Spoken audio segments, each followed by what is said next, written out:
शिमला में जो विवाद संजौली का हमारे ध्यान में आया है और पूरे देश ने उसको देखा है, उसमें एक बात को हम नजरअंदाज नहीं कर सकते कि इस मुद्दे के साथ अब जनभावनाएं जुड़ गई है।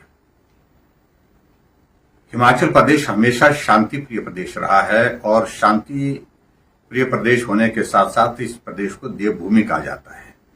लेकिन ये हालात हिमाचल प्रदेश में बने, ये सचमुच में एक चिंता का विषय है और इसकी सबसे बड़ी वजह यह है कि जिस तरह से सारे इस मामले को टैकल करने की कोशिश की है उसमें सरकार पूरी तरह से विफल हुई है। और ऊपर से जो ओवैसी जी की जो पार्टी है, उस पार्टी के एक नेता दिल्ली से आकर के उस मस्जिद में, जबकि मस्जिद सील्ड है, उसमें प्रवेश करते हैं, वीडियोग्राफी करते हैं। वीडियोग्राफी करने के बाद वहां सामने एक मकान को इस प्रकार से इंगित करते हैं कि ये मकान तो इस मकान से, इस मस्जिद के भवन से भी ऊंचा है और इसको भी गिराना चाहिए।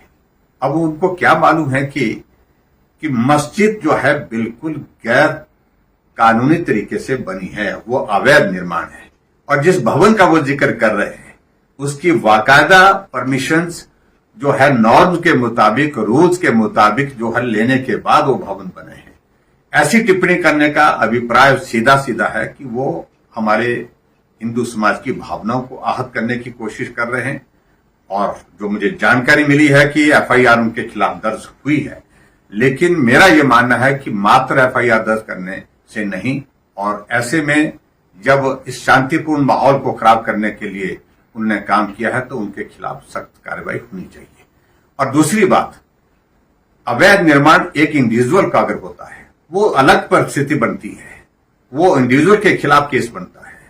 लेकिन अवैध निर्माण जिसमें जनभावनाएं जुड़ जाती हैं, उस मामले को अलग तरह से देखने की आवश्यकता है, अलग तरह से हैंडल करने की आवश्यकता है। ये मेरा बड़ा साफ कहना है। और इसी बात को लेकर के जहां कांग्रेस दाएं बाएं से निकलने की कोशिश कर रही है, उनके मंत्री कई तरह से कभी समर्थन में कभी विरोध में बयान दे रहे हैं, अपनी स्थिति स्पष्ट नहीं कर रही है। हमारा मानना है कि जन भावनाओं से जुड़ा हुआ विषय, उसमें कार्रवाई होनी चाहिए, सख्त कार्रवाई होनी चाहिए, जल्दी कार्रवाई होनी चाहिए।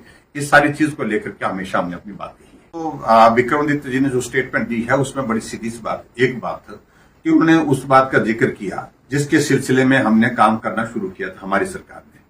भारतीय जनता पार्टी की सरकार के दौरान जब हमने इस नियम को बनाया, उस वक्त बहुत सारे प्रश्न खड़ा करने की कोशिश की थी और उस वक्त हमने कहा था कि इसकी आवश्यकता इसलिए लग रही है क्योंकि हिमाचल प्रदेश की हर गली में हम देख रहे हैं ऐसे बहुत सारे लोग आगे हैं जिनकी पहचान अभी तक हमको नहीं है। यानी कि हिमाचल ऐसा प्रदेश है जहां आसानी से किसी आदमी को जो बाहर से आता उसको पहचाना जाता कि हिमाचल का नहीं है। जब हिमाचल के वो लोग नहीं हैं, बाहर के भी हैं, हमें कोई आपत्ति नहीं, लेकिन सिर्फ एक बात को लेकर के हिमाचल में आकर के अपनी पहचान को क्यों वो छुपाने की कोशिश कर रहे हैं।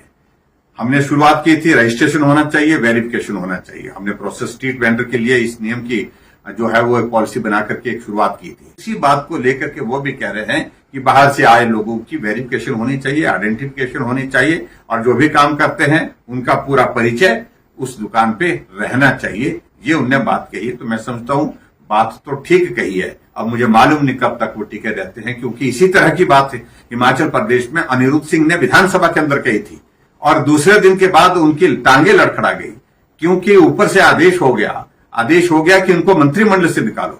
और मंत्रिमंडल से जब निकालने की बात आई तो एकदम वो पलट करके बात कहने लगे कानून के मुताबिक कार्रवाई होनी चाहिए। अरे कार्रवाई तो कानून के मुताबिक हो। आज मुझे इस बात को लेकर के हैरानी की बात है, कांग्रेस और सीपीएम दोनों एक तरह के बयानबाजी कर रहे हैं। सीपीएम को आज स्टेटमेंट आया कि किसी भी गैर कानूनी तरीके से अवैध निर्माण को कानून के तरीके से ही उसको निपटाया जा सकता है। हम उनकी बात से हम अलग थोड़ी बात कर रहे हैं। हम कहते हैं कि कानून कार्रवाई करे, लेकिन ऐसा नहीं है कि कानून जो है वो कई दशक लगा दे, कई सदियां लगा दे कार्रवाई करने के लिए। कार्रवाई जो करनी है क्योंकि जन भावनाओं से जुड़ गया विषय, तो इसलिए कार्रवाई इसमें जल्दी होनी चाहिए, हमारे कहने का अभिप्राय। देखिए, दोनों राज्यों में चुनाव है और सबसे बड़ी बात यह है कि कश्मीर, जम्मू कश्मीर की अगर हम बात करें, वहां एक अलग हालात में, अलग परिस्थितियों में चुनाव हो रहे हैं।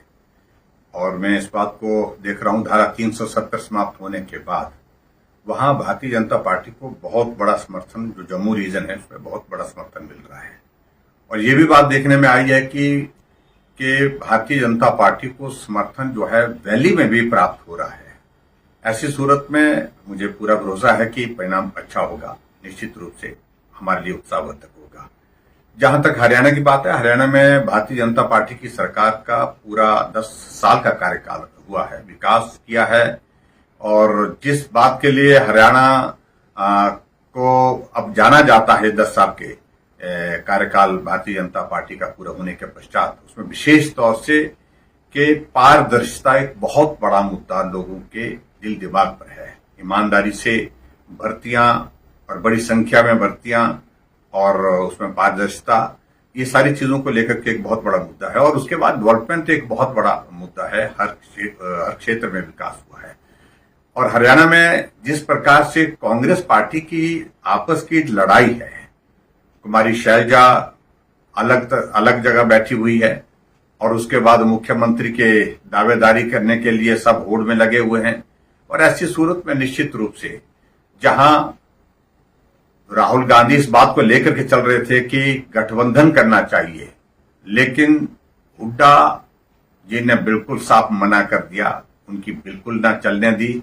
और जो मुझे अभी तक जानकारी है कि अभी तक राहुल गांधी को हरियाणा में किसी कार्यक्रम के लिए भी नहीं बुलाया है। तो ये सारी स्थितियों को देखते हुए भारतीय जनता पार्टी बहुत उत्साह के साथ चुनाव लड़ रही है, निश्चित रूप से सरकार बनेगी।